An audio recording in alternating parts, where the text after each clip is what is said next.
श्री गणेशाय नमः। श्री सीतारामाभ्यां नमः। श्री हनुमते नमः। श्री उमापते नमः। श्री गुरुवे नमः। सब संतन की जय जय। जय जय सीताराम। राधे श्याम।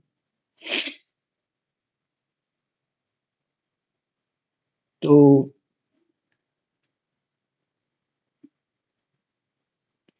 शायद 15वां अध्याय के 7 श्लोक हुए थे। जी महाराज जी, राम राम जी तक हुए। राम राम।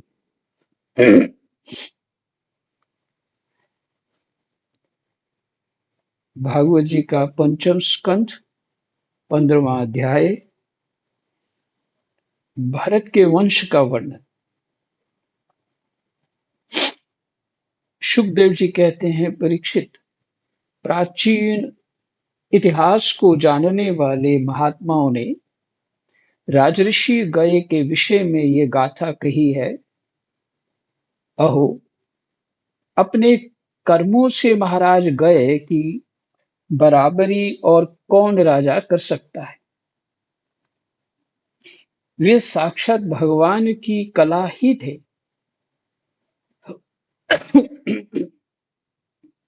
उन्हें छोड़कर और कौन इस प्रकार यज्ञों का विधिवत अनुष्ठान करने वाला, मनस्वी, बहुज्ञ,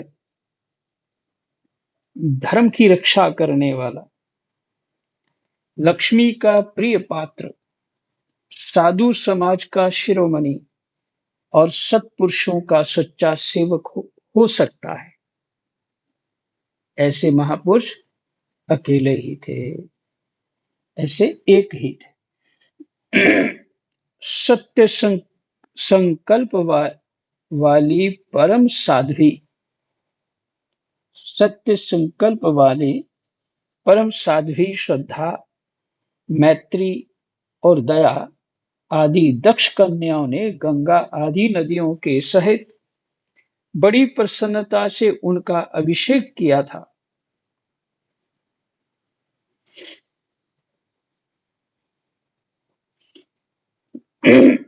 सत्य संकल्प वाली परम साध्वी श्रद्धा, मैत्री और दया आदि दक्ष कन्याओं ने गंगा आदि नदियों के सहित बड़ी प्रसन्नता से उनका अभिषेक किया था।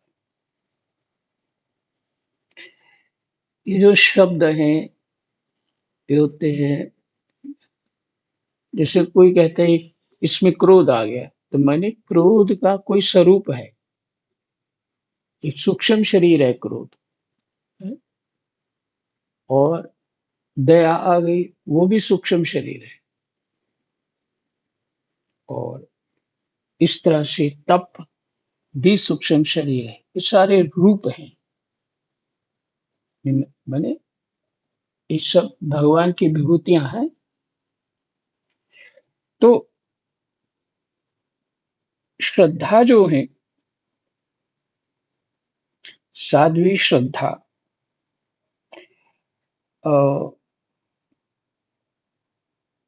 ये सब जो वर्णन आता है पुराणों में, इनके इस जैसा हम लोगों का स्वरूप है, ऐसा इनका भी स्वरूप है, पर इनका सूक्ष्म है। वो कभी जहां अपने स्वरूप को तभी दिखाते हैं जहां आवश्यकता होती है। मैत्री और दया, ये भी ऐसे ही आदि दक्ष कन्याओं ने गंगा आदि नदियों के सहित, अभी कोई कहेगा ये पानी जो है, ये कैसे कोई स्त्री का रूप धारण कर सकता है? नहीं, वो ऐसा ही है। दक्ष कन्याओं ने गंगा आदि नदियों के सहित बड़ी प्रसन्नता से उनका अभिषेक किया था, तथा उनकी इच्छा न होने पर भी वह सुंदरा ने गौ जिस प्रकार बछड़े के स्नेह से पिन्हा कर दूध देती है, उसी प्रकार उनके गुणों पर रीझ कर प्रजा को धन रत्नादि सभी अभीष्ट पदार्थ दिए थे।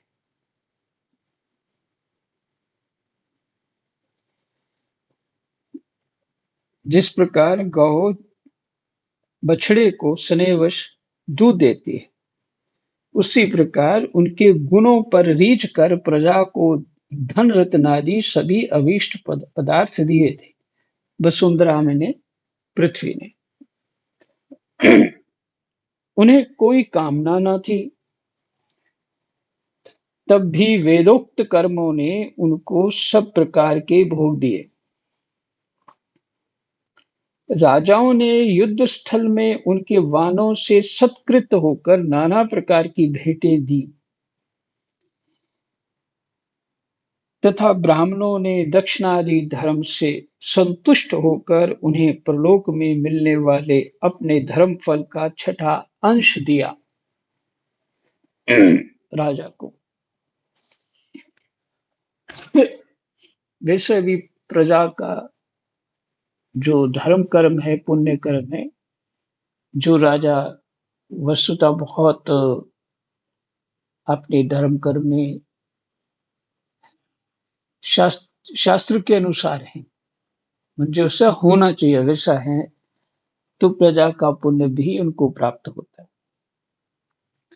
और नहीं तो वही छठा भाग का पाप का प्राप्त हो जाता है राजा को।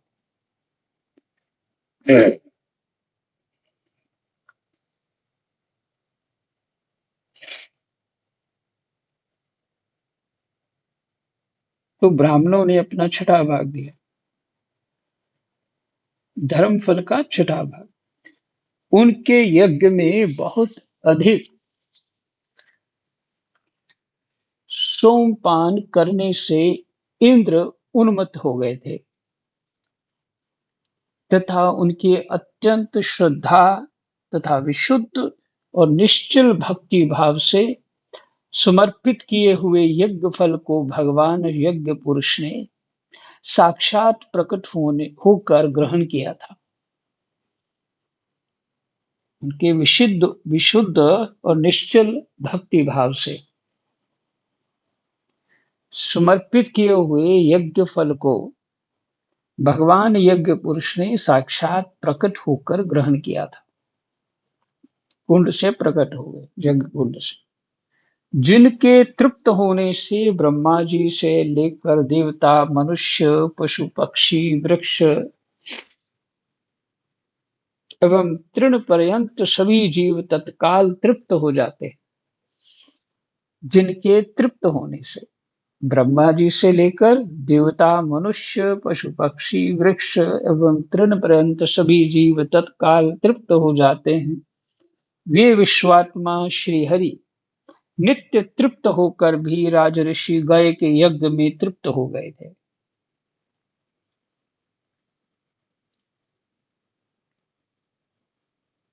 इसलिए उनकी बराबरी कोई दूसरा व्यक्ति कैसे कर सकता है।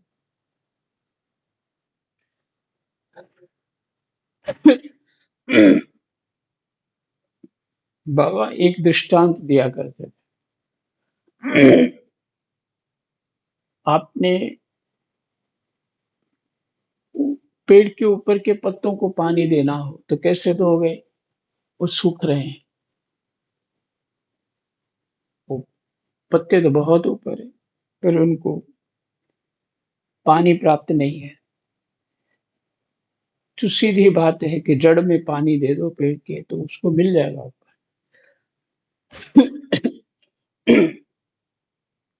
इसी तरह भगवान की सेवा करने से सभी देवी देवताओं को, सबको प्राप्त हो जाता है, ऐसा शास्त्र कहता है। सबको प्राप्त हो जाता है, लेकिन उसका ज्ञान होने पर, है ना। पर ऐसा नहीं आप पितृ तर्पण छोड़ दें, श्राद्ध छोड़ दें या इत्यादि को छोड़ दें, ये तो निश्चित है प्राप्त होगा। पर ये भी करना चाहिए, जो समय समय पर देवताओं की पूजा करनी चाहिए वो करनी चाहिए, क्योंकि देवता हमारे शरीर के भीतर रहते हैं। असुर भी रहते हैं, देवता भी रहते हैं, सद्गुण भी रहते हैं, अवगुण भी रहते हैं।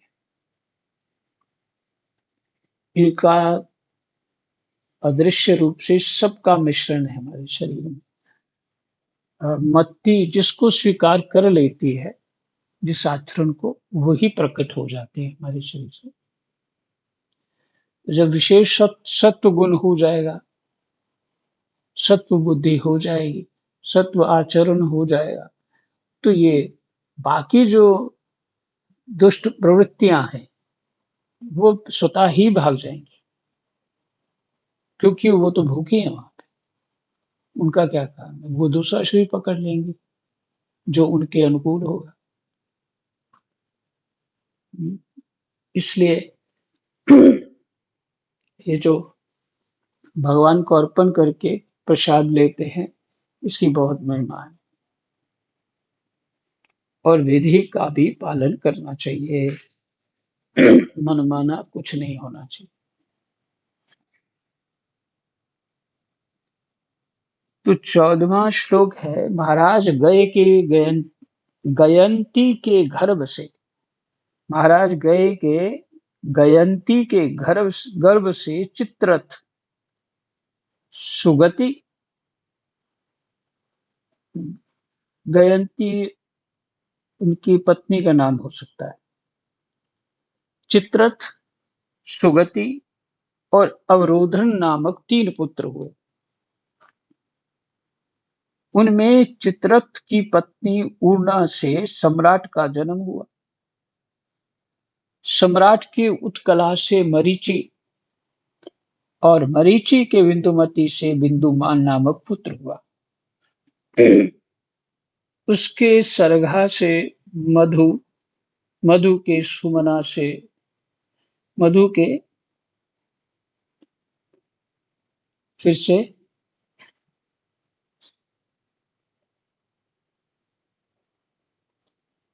उनमें चित्ररथ की पत्नी ऊर्णा से सम्राट का जन्म हुआ। सम्राट के उत्कला से, सम्राट के उत्कला से उसकी पत्नी से मरीचि और मरीचि के बिंदुमती से, उत्कला से मरीचि नाम के पुत्र हुए, मरीचि के पत्नी से बिंदुमती से बिंदुमान नामक पुत्र हुआ। उसके सरघा से मधु, जो बिंदुमान था, उसकी पत्नी सरघा से मधु, मधु के सुमना से, मैंने सुमना नाम की मधु की जो पत्नी है उसे वीर व्रत और वीर व्रत के भोजा से मंथु और प्रमंथु नाम के 2 पुत्र हुए। उनमें से मंथु के सत्या के गर्भ से भोवन, भोवन के दूष्णा के, देखिए अजीब नाम है, मंथु के सत्या के गर्भ से,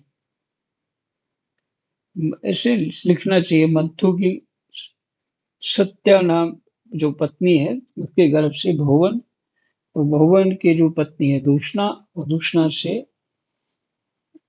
त्वष्टा, और त्वष्टा की पत्नी विरोचना से विरच, और विरच के विशुचि नाम की पत्नी से भार्या, यहाँ भार्या शब्द है, नाम की भार्या से सत्यजित आदि 100 पुत्र और 1 कन्या का जन्म हुआ।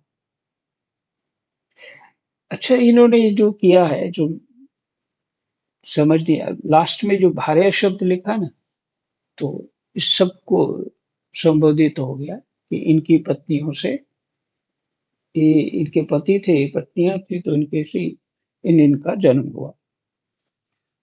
ताकि श्लोक के जो व्याख्या, जो शब्द है, उसका विस्तार ना हो, इस भाव से।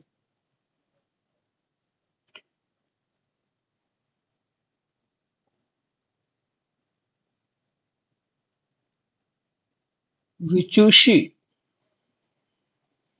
विशुचि नाम की भार्या से शतजित आदि 100 पुत्र हुए और एक कन्या का जन्म हुआ। शतजित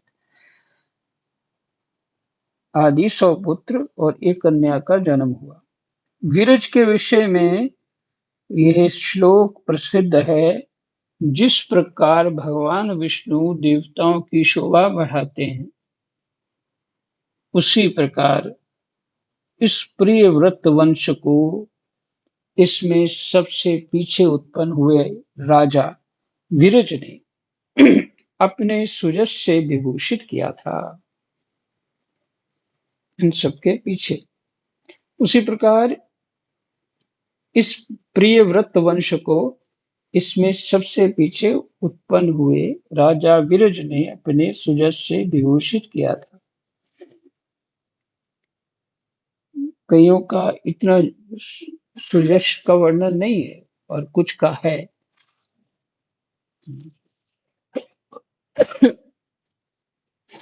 तो ये 15वां विश्राम हो गया। फिर आगे भुवन कोश का वर्णन है।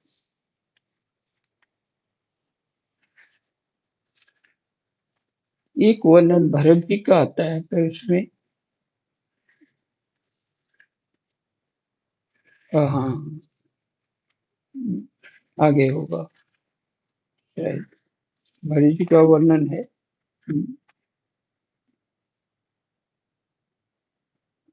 मैं देखूंगा बाद में इसको। ठीक है, आज यही विश्राम। जय जय सीताराम। राधे श्याम।